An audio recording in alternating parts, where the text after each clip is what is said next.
உங்கள் மனதோடு நான் கவிதா பலராமன். இந்த பகுதியில் மீண்டும் உங்கள் எல்லாரையும் சந்திக்கிறதுல மிக்க மகிழ்ச்சி. வணக்கம். வாங்க உங்கள் மனதோடு நான் பகுதிக்கு போகலாம். இன்றைக்கு ஒரு புதிய தலைப்பு, உங்களுக்குள் ஒளிந்திருக்கும் புதையல். உங்கள் மனதோடு நான் கவிதா பலராமன். இன்றைக்கு உங்களோட பேச இருக்கிற தலைப்பு, உங்களுக்குள் ஒளிந்திருக்கும் புதையல். அளவற்ற செல்வங்கள் ஒவ்வொருத்தர் கையிலையும் இருக்குது. அது பக்கத்துலேயே இருக்கலாம், தூரத்துலேயே இருக்கலாம். ஆனால் எல்லாரும் நினைக்கிறாங்க அது பக்கத்துலேயே கையிலேயே இருக்கணும்னு. ஆனால் சிலர் மட்டும்தான் நினைக்கிறாங்க அளவற்ற செல்வங்கள் புதையலானது கை கெட்டும் தூரத்தில் மட்டும் இருக்காது, ரொம்ப தூரத்துலேயும் இருக்கும். நாம் தான் அதை தேடி போய் தூரத்தில் இருக்கிறத தேடி பிடித்து கொண்டு வரணும். அதனால தான் அதற்கு பெயர் புதையல் அப்படின்னு. அந்த அளவற்ற செல்வங்கள் என்னவாக இருக்கலாம்? அறிவாக இருக்கலாம், அறிவின் மூலம் கிடைக்கக்கூடிய கல்வியாக இருக்கலாம், பணமாக இருக்கலாம். புதையல் அப்படின்னு சொல்லக்கூடிய மனதுக்குள்ள ஆழ்மனதில் தேடி தேடி அலையக்கூடிய மகிழ்ச்சியாக இருக்கலாம், இன்பமாக இருக்கலாம், உறவுகளாக இருக்கலாம். எதுவாக இருந்தாலும் உங்களுக்குள் ஒளிந்திருக்கும் புதையல் என்பது உங்களுக்கு மட்டும்தான் தெரியும். அந்த புதையலை தேடி ஒவ்வொருவரும் ஒவ்வொரு விதமாக அலைந்து கொண்டே இருப்பாங்க. உங்கள் மனக்கண்களை திறந்து உங்களுக்குள் ஒளிந்திருக்கும் மாபெரும் புதையல் களஞ்சியம் எப்படி இருக்கும் என்பதை நீங்கள்தான் பார்க்க வேண்டும், நீங்கள்தான் தேட வேண்டும். நீங்கள் புகழோடும் இருக்கலாம், மகிழ்ச்சியோடும் இருக்கலாம், அல்லது அமோகமான ஒரு வாழ்வை கூட வாழலாம். பாருங்கள், இருக்கலாம், வாழலாம் என்று தான் சொல்கிறேன். அப்பொழுது வாழ்க்கை என்பது எதிர்காலத்தை நோக்கிய பயணமா? உங்களுக்குள் ஒளிந்திருக்கும் புதையல் நீங்கள் தான் கேள்வி கேட்க வேண்டும். வாழ்க்கை என்பது எப்பொழுதுமே எதிர்காலத்தை நோக்கிய பயணமா என்கிற கேள்வியை கேட்கும் பொழுது நீங்கள் புகழோடு இருக்க வேண்டும், நீங்கள் மகிழ்வோடு இருக்க வேண்டும், வாழ்க்கையை அமோகமாக வாழ வேண்டும் என்று சொல்லுகிறேன். அப்பொழுது நிகழ்காலத்தில் இப்படி இருந்தால் நன்றாக இருக்கும் என்று என்னுடைய வார்த்தைகள் வாழ்த்தாக வருகிறது. இதையே நீங்கள் உங்களுக்கு சொல்லி பாருங்கள், உங்களுக்காக உச்சரித்து பாருங்கள்.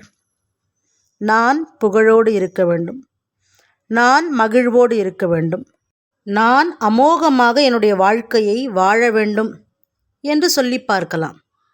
அங்கேயும் திரும்பவும் சொல்லுகிறேன், உங்கள் மனதுக்குள்ளே பேசுகிறேன்.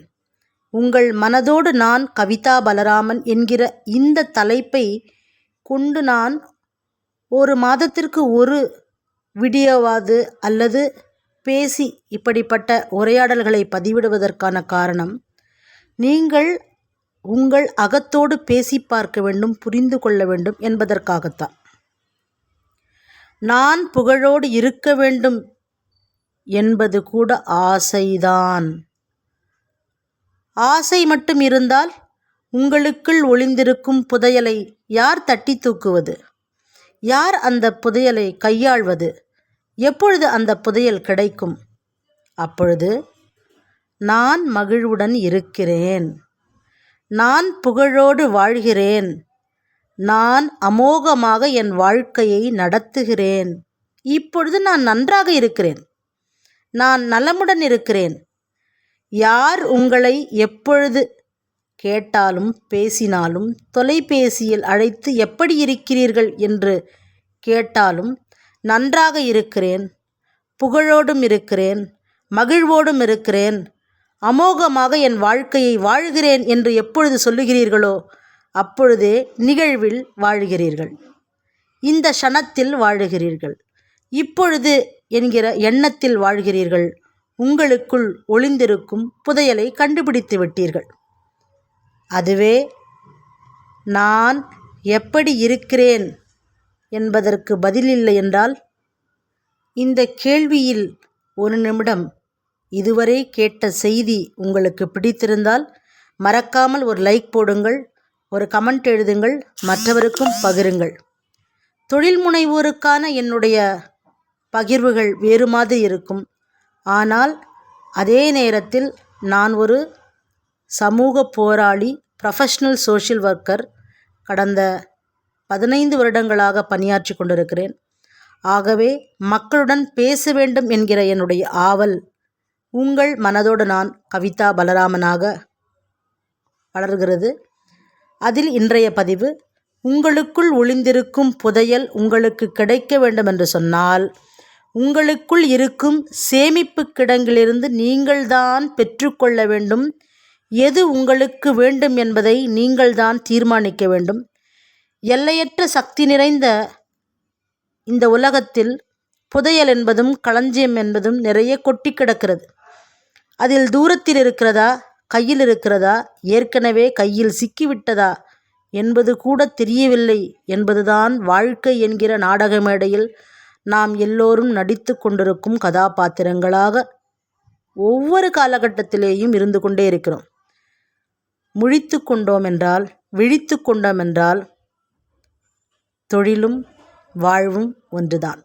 வாழ்வு வேறு அல்ல, தொழில் வேறு அல்ல. வாழ்வுக்காக தொழிலே தவிர தொழிலுக்காக வாழ்வு அல்ல என்கிற ஒரு புரிதலும் வந்துவிடும். அப்பொழுது வாழ்வுக்காக நாம் நம்முடைய தொழிலை நோக்கி செல்லுகிற பொழுது நமக்குள் ஒளிந்திருக்கும் புதையல் நமக்கு கிடைத்துவிடும். உங்களுக்குள் ஒளிந்திருக்கும் புதையல் உங்களுக்குத்தான் எப்பொழுதும் சொந்தம்.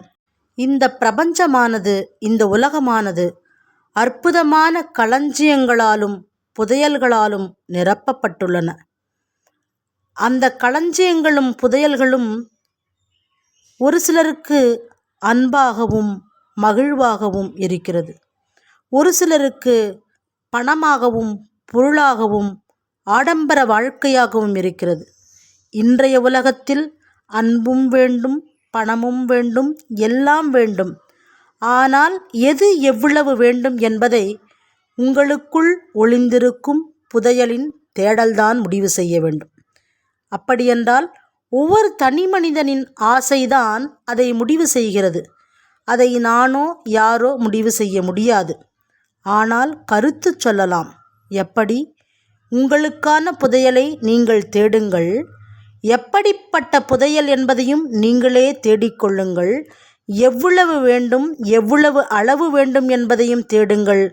எப்படி வேண்டுமானாலும் தேடுங்கள். ஆனால் ஒன்றை நினைவில் வைத்துக்கொண்டு தேடுங்கள். நிகழ்காலத்தில் தேடுங்கள். நிகழ்காலத்தில் தேடுங்கள்.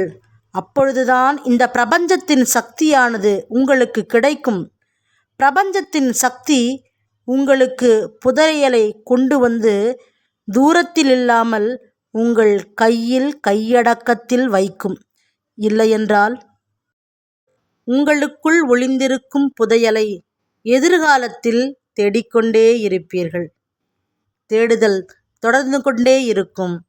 ஆனால் எப்பொழுது புகழ், மகிழ்வு, அன்பு, அமோகமான வாழ்க்கை கிடைக்கும்? எதிர்காலத்திலா? விடை கூறிவிட்டேன். விடையை உங்களுக்குள் ஒளிந்திருக்கும் புதையலில் தேடுங்கள். Signing off, Kavitha Balaraman. உங்கள் மனதோடு நான் என்கிற இந்த பகுதி உங்களுக்கு பிடித்திருக்கும் என்று நம்புகிறேன். மீண்டும் இன்னொரு பகுதியில் சந்திக்கிறேன். நன்றி, வணக்கம். உங்கள் மனதோடு நான், கவிதா பலராமன்.